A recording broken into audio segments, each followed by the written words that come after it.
Hello, and welcome to the Future of Femalehood podcast, where we build a healthier and happier world for women through artificial intelligence. I'm your host, Amanda Dukoch, founder and CEO of Emma, a female companion that makes women happier and healthier. And here is... I'm Morgan Rose. I'm head of science at Emma, and I'm also a midwife, a women's health nurse practitioner, and an international board certified lactation consultant. Morgan, okay, I normally talk to you every day, and I have not talked to you in almost 5 days. How was your Memorial Day weekend? We had such a long weekend. It was so nice. Okay, so I did MDMA this weekend. Therapeutic. Shut up. Oh my God. I did it for like healing and to deal with like some PTSD, and it was amazing. It was like light bulbs going off. I'll just share this very openly with everyone. Amanda knows this whole story, and it's actually up on our blog as well on Emma's website. But 2 years ago, I had like a really traumatic miscarriage when I was like 12 weeks pregnant. I ended up having a massive hemorrhage and almost died. And I went through the whole experience alone. And like my husband didn't come with me. He went to bed, and that caused like a bunch of problems in our marriage. We are now going through a divorce. And so like this miscarriage just kind of really blew up my life in a lot of ways, in really painful ways. And I've been doing some like really deep healing work with like therapy. I've tried ketamine, and then I just did MDMA. And it was like all the work that I've been doing like came together in this 4-hour trip. And it like made me feel so thankful for everything that's happened. So I'm like, it's helping me deal with things that I wouldn't have normally dealt with or didn't know how to deal with. It's going to help me love my daughter in a different way. So yeah, it felt like it opened up this opportunity to be really grateful for everything that's happened, as painful as it's been. Ugh. So I'm a big fan. It's like going through FDA, like clinical trials. Hopefully it'll be accessible to more people in the near future. But I'm like, I think it's a really important tool to add to like our toolkit of like therapy and doing all this like meditative work. But it's also an important tool to have. And I'm like, if we have this medicine available to us, like why not? Why would we not want to use it? Why would we not want to make this accessible to people when it can be really important for overcoming some really big, painful life experiences? I mean, we live in a world where cannabis use is still illegal in most places, and there's a certain type of epilepsy that's mainly just in children that they are like 1000% positive that it improves. Like it's incredible the outcomes with these children, and families have to completely uproot themselves to places that allow it, and there's very few places in the world. So I mean, I think that we're far away from that, but I think that the generation, like our children right now, I think that their thought process around this is going to be different. And one day they're going to be the majority of who votes for things like this. So, I mean, I see a silver lining. I think I also see a scary lining when I think about other things that are going on. But okay, so that was a lot in our little intro. So I want to, so I have 2 questions. Okay, first I want to start just like, yeah, wake up everybody. Are your ears bleeding yet? No. Okay. So first I want to talk about, because we haven't brought this up in the podcast yet, and I do think that we're going to definitely talk about Abigail and what happened to you when she passed, like both for you, for her. There was so much that's to that story, and story's not even like the right word to it, because she was a life that we all appreciate. But So we'll go into that, I think, a little bit deeper on a separate episode, because I know we're going to talk about like trying to conceive and loss and some stuff like that, and have some really cool physicians in regard to that. But okay, so for me, as like your friend and your coworker, watching what that did to you, and that so many people in your life didn't understand, not just the fact that you literally almost died and that you had trauma from that, but that you also went through an incredibly difficult loss of a human that you cared about, whether or not she was still in utero, which is debatable to some people. But I think we all know that that is a human life that certainly is drastic to when a mother goes through a loss. That like, what did you learn before we talk about the drugs? Because I know that's what everybody wants to know, is like what that experience was like and like how that changed your brain. But what did you just learn from that experience about the people in your life and how they handled the loss or didn't handle the loss around you? Yeah, it's interesting. So before I had my pregnancy and miscarriage with Abigail, I felt like, you know, I had a very loving family. I understood what love was. And watching how the important people in my life handled that situation, even the way that I cared for myself, I'm like, I went to the hospital alone. We had moved to New York 9 days prior. So it was like in a brand new city. I was near my siblings. And, you know, my brother was the only person who called me and was like, I'm coming with you. I'm going through this with you. I will be there with you. And I wouldn't even let him come because I was like so embarrassed that my husband just went to bed and my sister was kind of, you know, being weird about it. And so after going through something like that, where you're like, oh, this is a normal experience to need help from people. And I really felt like I couldn't ask for help and I didn't ask for help. And then I had really important people in my life who didn't want to help. It kind of just shook my whole understanding of like, what does it mean to be in a caring relationship? And show me that like, there's, you know, some strong selfish tendencies in the people that I had chosen to like partner up with and to kind of put in an important position in my life. So yeah, I mean, that's been like my biggest recovery, is like how to see these relationships a bit more clearly and how to like care for myself better so that I'm not putting myself in a position that's physically dangerous or like degrading to, you know, my needs. But yeah, that really boiled down to like, I have to value and love myself and trust myself and know that like, hey, what I'm asking for is valid. Like needing help to get to the hospital and wanting to have someone walk through this experience with me, whether it's my brother or my partner, like that is normal and that is healthy. And I mean, at that point, I just didn't even think I could ask for it. Like I didn't feel like I was worth asking for. I was like, I got it. I can do it. I'm a healthcare provider. I can figure this out on my own. And that's sort of how I justified my behavior to like just do it alone. Well, and that's just you as a person, like you guys, and I don't know if you even remember this. You were, and she was so sick, guys. Like she's not like it was very bad and very scary what happened to her. And maybe 5 days after it happened, not even, it was maybe like 3 days. I don't remember more.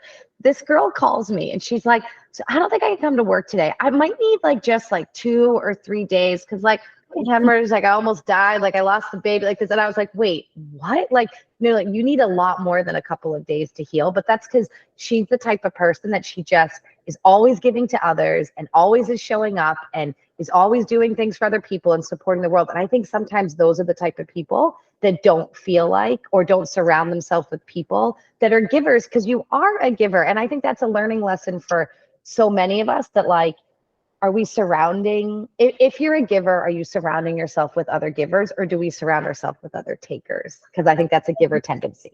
Yeah. And I think takers want to be surrounded by givers because it's because they're takers for them. It's convenient. That's a nice system. It's a good setup. And I think that's what I realized. I'm like, oh, I'm like allowing certain behaviors to exist because I'm not taking care of myself and being clear with my boundaries and what my needs are. And that does allow room for other people who want to take to then just take. And I'm no longer doing that. It makes me so happy. I have somebody in my life right now who is more of a, like, is not very selfless and is definitely a taker. And it's not a judgment. It's just because that's not my brain makeup. It's been hard for me to understand and how to interact with that person sometimes because it's not how I think. So I totally get that.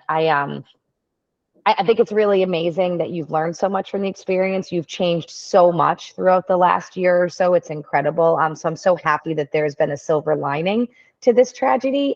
Okay, so before we close out, I'm assuming that everybody wants to know what I want to know. So what was the drug experience like? Like, what did it feel like? What happened? Like, where were you? And then like, what did you learn from it? I gotta know. I wish we could just live like that all the time. So what it does is it basically like turns off your amygdala, which is your fight or flight system. It's how you do like risk assessment. It's how you know when you're in a dangerous situation. If it's over functioning, it can lead to like anxiety and an inability to take risk. So the amygdala is a really important part of our evolution for keeping us alive and like running away from tigers. Living in modern life, the amygdala is just like activated all the time. So we have work stress, family stress, like whatever it is, there's noise and chaos and someone's always commanding your attention, and that can just trigger your amygdala and your fight or flight response like 20 times a day.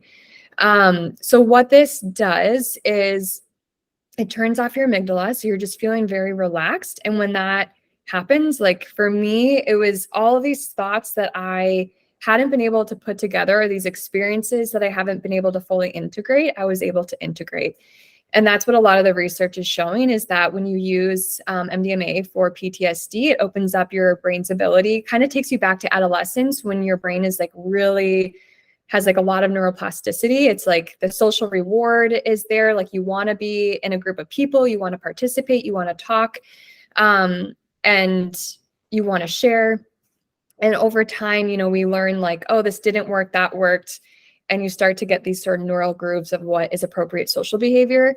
And so if you've had like a traumatic experience, or if you're just wanting to like be a little bit more open, it's a great tool to help rewire some of those pathways and give you the opportunity to integrate some of those messages that maybe you received in childhood or traumatic event that you're trying to work through, so that you have a more like holistic, and I don't know, to me, the word like relaxed is what comes to mind, just like a relaxed view of it all. But yeah, it has led to this sort of like post-traumatic growth. Like I feel really thankful for the experiences I went through, and even the choices that the important people in my life made. I'm like, of course, I don't want to be in that situation again. And I want to make different choices for myself so I don't end up in that situation again. But I'm also grateful because it helped me see like what I needed to see in order to deal with this and move on with my life.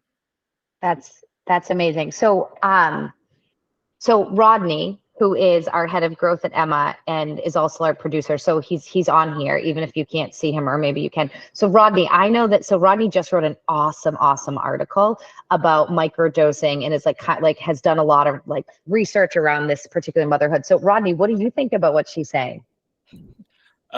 It connects with me a lot. I've had very similar experiences. One in my most recent kind of foray into microdosing with mushrooms. Same thing. It's supposed to connect new pathways in your brain that have been closed off or haven't been connected in a while. And I know for myself, it's made me a much more patient father. It's made me a much more attentive husband. Even though I was those things before, it made it to where it's not as kind of draining and exhausting on me, to where I'm just in a present state. I'm not thinking about anything from the past. I'm not thinking about what's coming in the future. I'm just being present in what's happening now. And that's done wonders for me. And then even my own experience with MDMA in the past, my father passed away when I was 21 years old. And that did it did a big number on me.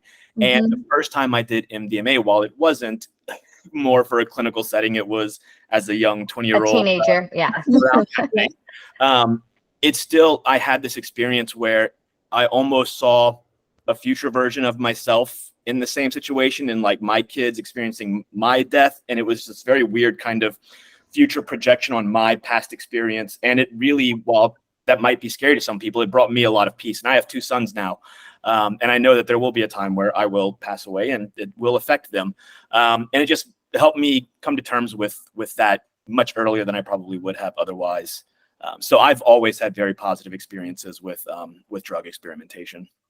Yeah. So interesting. It's so interesting. So we will, so if you go to emmaapp.co, we will put up, it's probably already there, but I'll make sure it's there. If not, we'll put up Rodney's microdosing article, just because I think it's so related to kind of what Morgan and I randomly started chatting about today.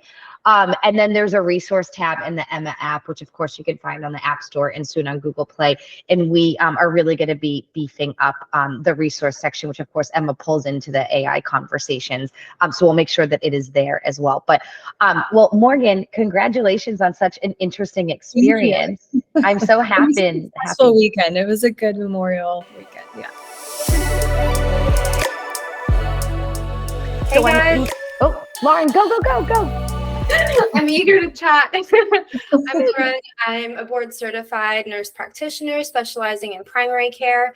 I also did a PhD in psychoneuroimmunology, and I'm really passionate about making preventative therapeutics accessible to the underserved. So that's why I love what Amanda and Margaret are doing with Emma.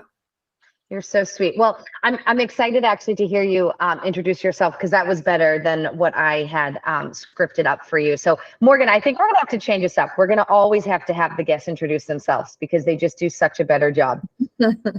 That's true. That's very true. I'm down for that.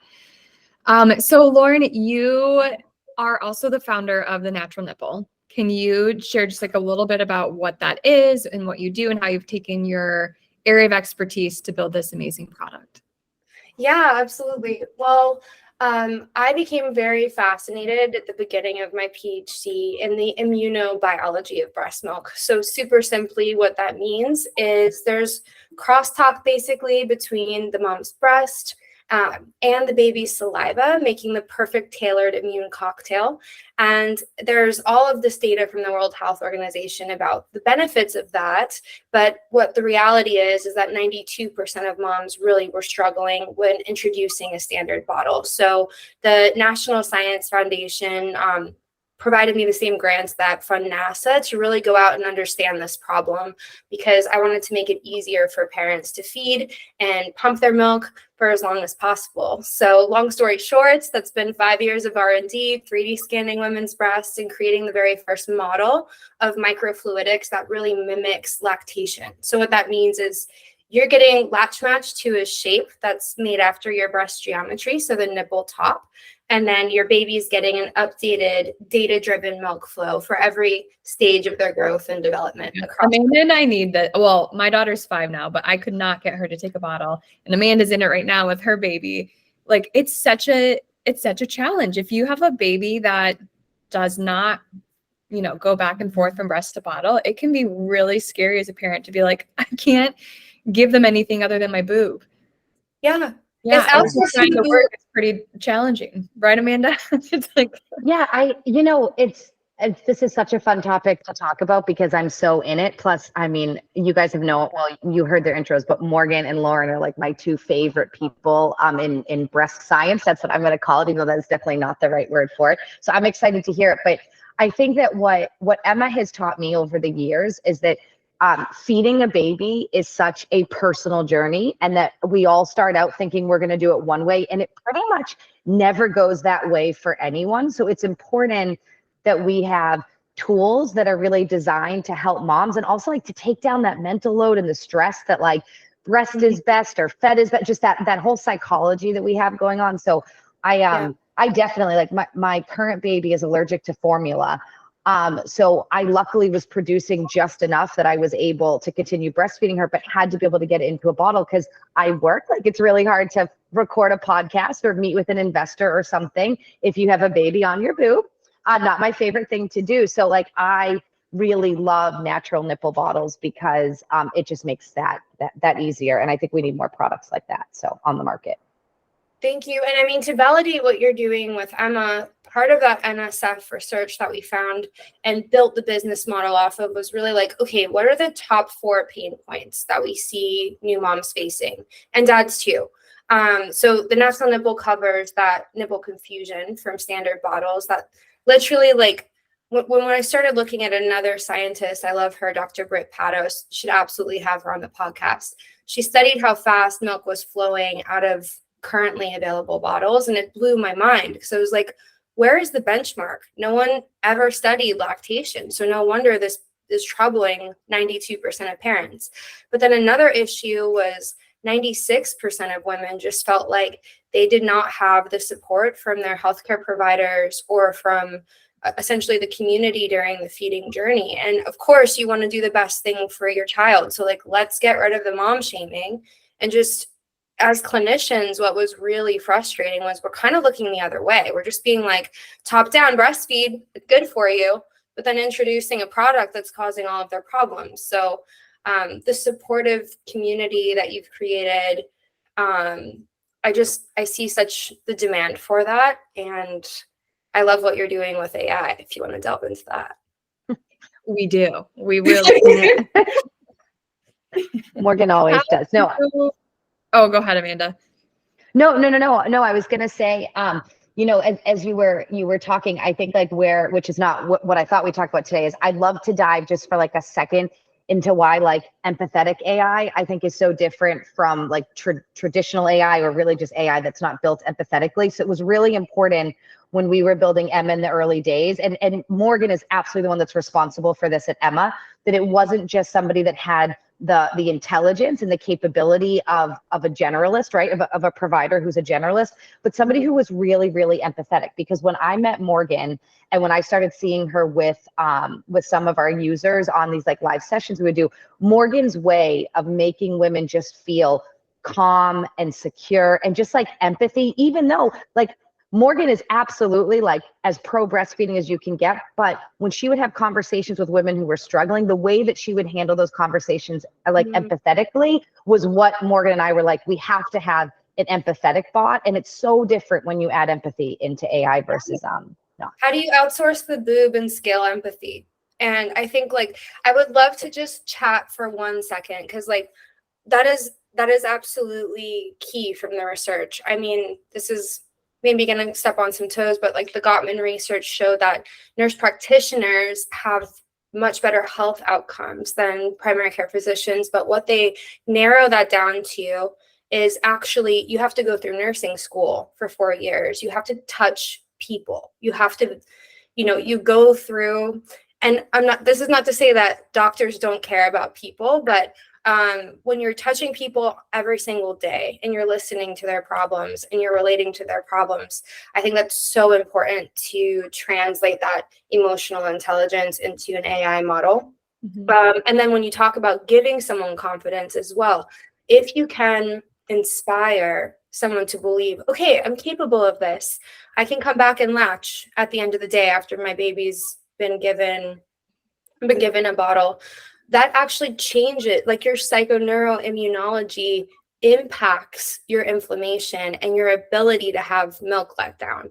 I would love to just share this one nerdy thing, and then we can move on from psychoneuroimmunology. But there's literally, when you feel self-esteem, you secrete from your microbiome vasoactive intestinal peptide, which literally its job is to bind to a cell at the viral receptor site. So in a nutshell, what that means is there's less surface area for viruses to infiltrate your cells when you feel confident and when you inspire confidence. Like there's molecular mechanism behind this. So I love to share that, because very similar to Dr. Andrew Huberman, I'm just like, let's learn the mechanism, because if we can get people to latch on to the biology of belief and we can inspire it with the supportive community that you're building, it's going to change health outcomes. Okay, so I have a question about this. First of all, I did not know what you just shared, and that is fascinating to me. And I would love for you to send that to me off the podcast, because that is just like mind blowing right now. But how can we use AI to inspire confidence? Have you thought about that within the Natural Nipple? Because there is like, right, you have the ability to then like use a bottle and flip back and forth between breast and bottle, and you're creating a product that's reducing that barrier and that stress, which can make people feel more confident. But there's also, I mean, you hear not like when someone says like, don't be stressed, calm down, you automatically are going to feel more stressed and more anxious. Yeah. And so there's like, how do you inspire confidence or tell someone that like being confident is going to like reduce your viral load and like improve your breastfeeding outcomes without making them feel like, oh, this is like a pressured thing that I have to do. But that comes with like, what I see is like knowledge and support, which can be done through like that human contact or AI. So how are you taking this like really cool piece of knowledge and boiling it down to something really tactile for, the breastfeeding parent?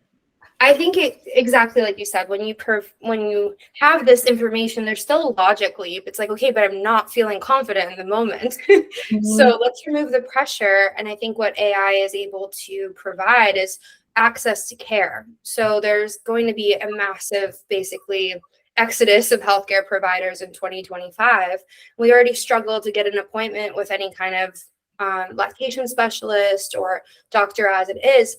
And what I see that doing for the providers is not replacing human care and empathy, but actually giving you the preventative access to education and resources and tools. So like a really specific example is like using validation in the model. So like reminding someone that they feel what they're feeling is totally normal. You know, a percentage of parents, and being like accurate with that data, are feeling the same thing. But hey, look, here's a breathing technique that you can try. Here's a hold technique that you can try if what you're struggling with is like getting a deep latch. So I think in short, what you're doing is really sensitive and specific dissemination of knowledge. Whereas Dr. Google right now, you're getting the top SEO of keywords, actually may not be what you need. Yeah, and it may not be evidence-based, or it may not be the thing that exactly that you need at that moment. Yeah. I mean, it's so exciting to listen to you both, because you both are providers, and I'm not a provider, even if you guys aren't like practicing in a general setting anymore. But like when you have something like Emma exists and works because Morgan and Lauren are the ones that are training her. Like those are the brains that are creating Emma. We just have lots of Laurens and Morgans. And that's what's so exciting, is what you were saying before, Lauren, like, we don't believe that Emma or technology like Emma is going to replace doctors. We do believe it's going to replace some jobs, create some new jobs. And I think that's whether it's in medicine, legal, construction, it doesn't matter. I think it's going to create big shifts, because it's like when there was the Industrial Revolution and all these other big shifts in industry have happened. So that will happen. However, what's exciting is that we think it's going to reduce not just the mental load of females, but maybe reduce the mental load of providers as well. Like, think about what's going to happen with AI when it comes to note taking. Like, the amount of time that is spent with notes is insane, and there's no need for that anymore. Like, that's a great simple area that to me doesn't concern me as much with ethics and stuff, like just the administrative tasks that providers have. And doctors don't really have a way of like improving their care other than like tracking HEDIS measures and saying like, oh, we need to close this gap, or like, we don't have a way of being like, oh, we did not have a good pattern detection in this moment, and we missed X, Y, and Z, because we don't have a way to like really accurately track that. And I think AI is an interesting tool to use to improve the quality of care and the efficacy of your care, so that you can, be a better provider, not just from the empathetic state, but also from your, diagnostics and your ability to prescribe and to know what's happening. I don't know if we want to get into this, but it just reminded me of an article that came out around how Hungary's using this artificial intelligence to detect breast cancer. And it kind of applies the same thing. Like, their detection rates have gone up by 13% in one clinic because they're able to detect the cancer earlier. And I'm like, that's the gap that we want to close, right? We want to use AI to close gaps and improve care and improve that detection. The way I see it is, going back one step and talking about the providers, the burnout and the suicide rate that providers are experiencing it's so overwhelming, and it's so sad, because you go in for the right reasons, because you really care about people.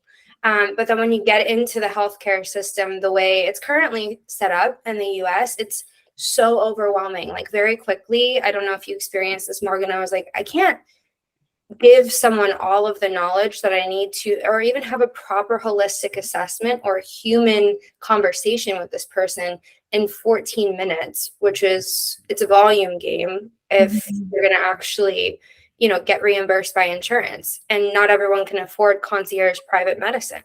So the way that I see this on the provider side is like the blessing that we have been waiting for, because you feel kind of robotic when you're taking notes. You feel kind of robotic when you're, copy pasting templates and screening for trends, and maybe like looking at the BRCA genes and seeing, okay, like, no, how do we logarithmically do this at scale, so that when it is detecting anomalies in the patient, my clinical expertise can kick in.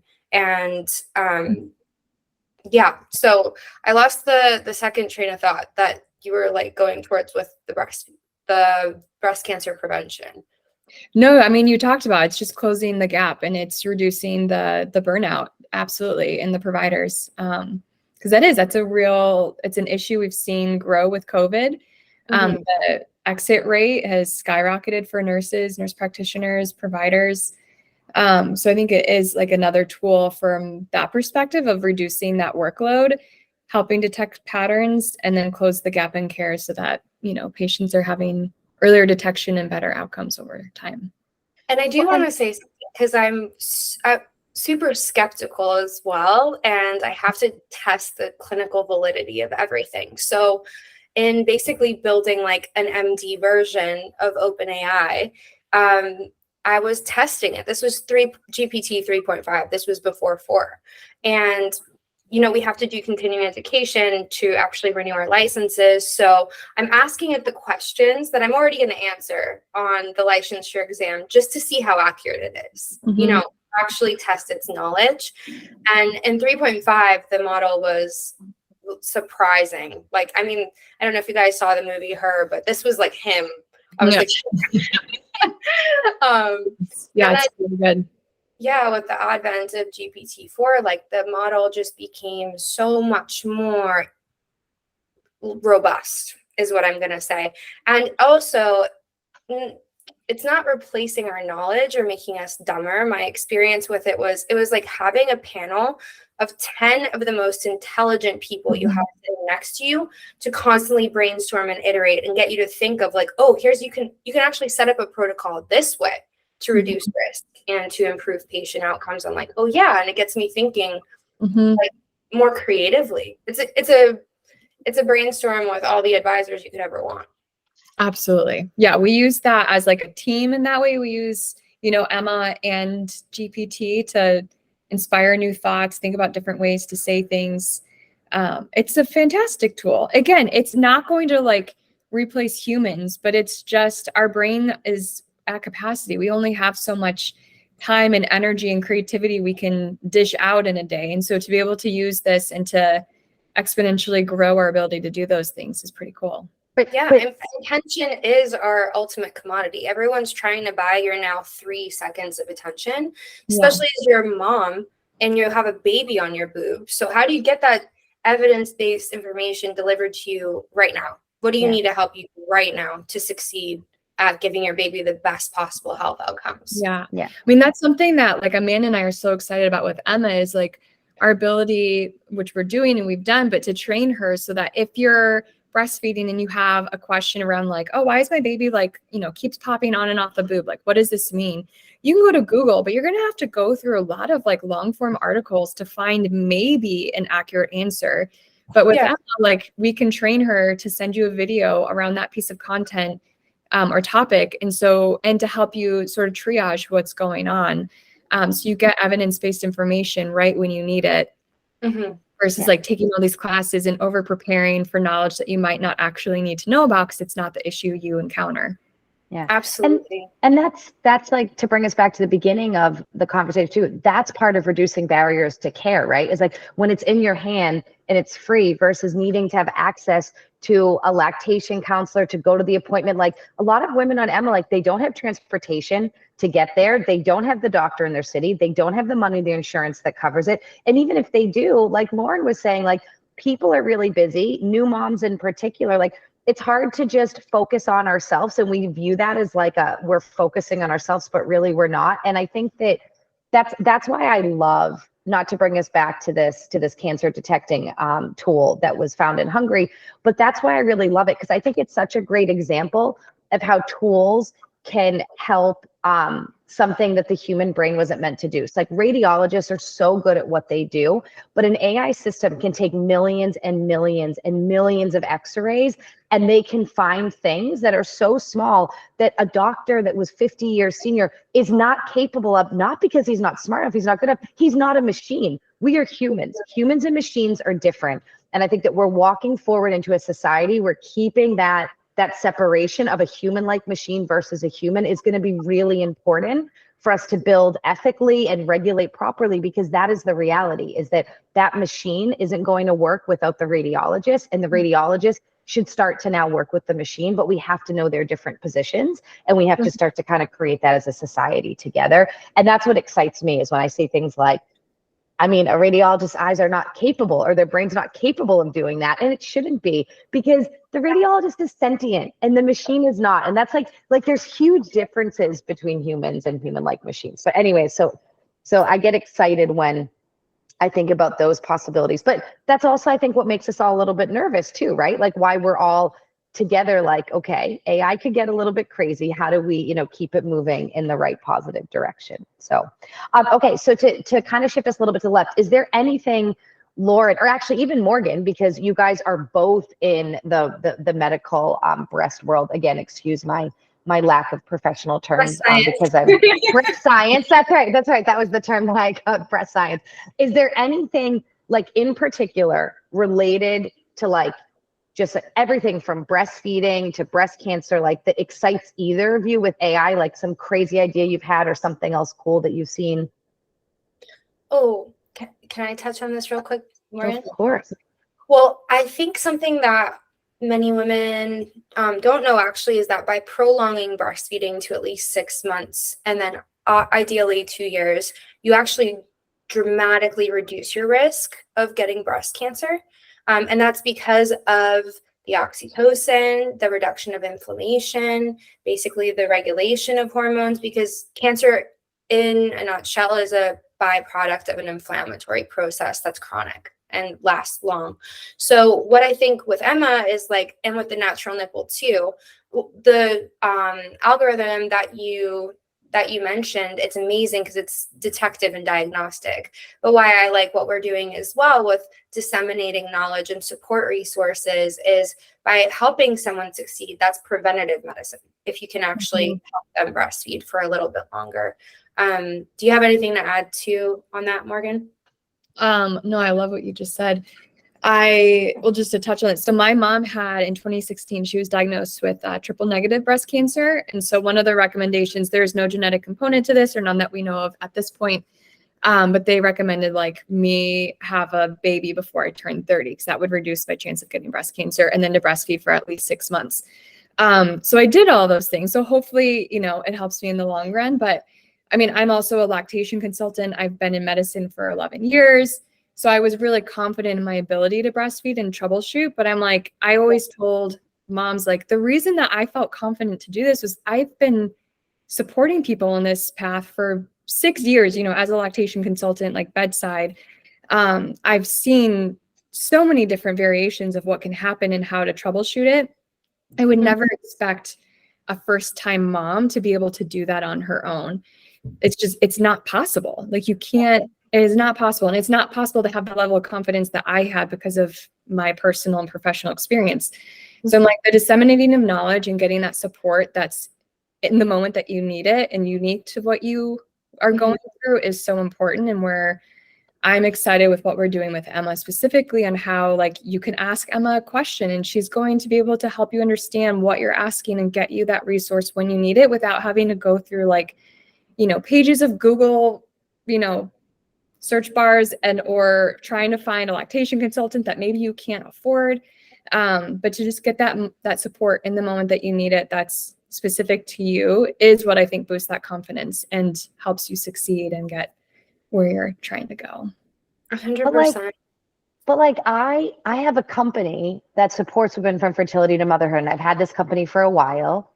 And I did not know that breastfeeding reduced your chances to get breast cancer. Like, how are these? That's what shocks me. And that's why I'm excited about products like Emma and products like Natural Nipple and all of our partners and Milkify. Like, there's so many of them that are in this space, is that that's the information that we need to get to women, because those facts are really important. Also, so that when we're all like sitting at 3 o'clock in the morning and the baby won't latch and your nipples are bleeding, I really think it would make me feel great if Emma or somebody was like, keep going, girl. You're reducing your chance of breast cancer. I'd be like, yes, like keep those nipples bleeding. Like, but I didn't even know that. Like, that's crazy to me that these are things that women still do not know about their health. And I'm so excited for technology to help women learn these things, because we all deserve to know them. 100%. And I think just if I can share a quick personal story before we wrap up, like a big part of what has driven my mission for making preventative therapeutics or modalities accessible to the underserved was, watching my mom. Like, we have the US is interesting and amazing, but like when you are on Medicaid or Medicare or food stamps, like getting someone to be able to schedule you in and give you empathetic care or just even get the preventative education you need. Like I remember being 9 years old and feeling like I'm being treated less than human. I didn't choose my demographic or my like income status that I was born into, and watching her suffer from developing diabetes when literally that could have been dissemination of knowledge. Like Special K is not healthy, like it says on the box. And if you eat sugar all day, every day, you're gonna literally get diabetes, that the glycolated hemoglobin just like busts up all your vessels. And I think that because there's such a, maternal healthcare desert, like what you're able to do with a free app is give people this knowledge to like literally, it's beyond maternal infant care. It's like literally, how do you transform the health of the next generation? And I'm excited for that because everybody deserves to know this information that lives in the archives, but majority of us do not know how to read these studies and actually infer, what does this p-value mean? Is this relevant for me? And beyond that, if you program the model to actually go deeper into the trenches of the studies that are in grants.gov and that never hit a statistical significance, so you won't ever even learn about this information if it didn't hit a certain p-value and get published. But I like to think about all data as being valuable. Like even in the failed studies, there's going to be something that's really important. Like maybe it's the temperature that we store a cytokine at. I'm just so passionate about this because we can make all of this access to preventative education. We can put it in the buyer's hands. Like taxpayers paid for those studies. So Emma's going to help disseminate it. Yeah. I mean, it's exactly what you just said. Like we all the time. I mean, these are like, this phrase is painted on high school walls, on government walls, that knowledge is power.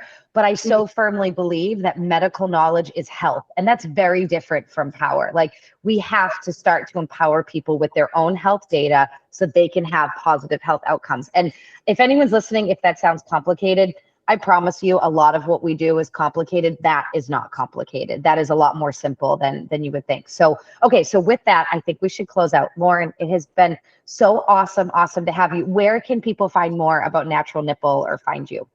Yes, please go to thenaturalnipple.com. We just soft launched, by the way, guys. So please give us your feedback on the site Webflow. We're trying to make it as easy. And then you can find us as well on @thenaturalnipple on Instagram. We're super active on there.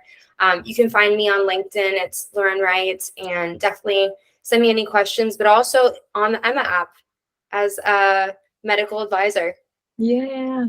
Yep, you can find Lauren and you can find Natural Nipple in the partner section of the Emma app. And then they're going to be going up on our website soon in the next month. So that's really exciting. But otherwise, don't forget that every week that we give away a $25 gift card to listeners of the app. All you need to, listeners of this podcast, all you need to do is join the Future of Femalehood Friendship Circle that's on the Emma app, which you can find Emma on the App Store and coming soon to Google Play. And also, if you want to rate this, we always appreciate that. Helps us get more medical knowledge in the hands of more women. But thank you for joining us, and we hope that you enjoyed the conversation and feel inspired to join the movement to build a healthier, happier women together using artificial intelligence.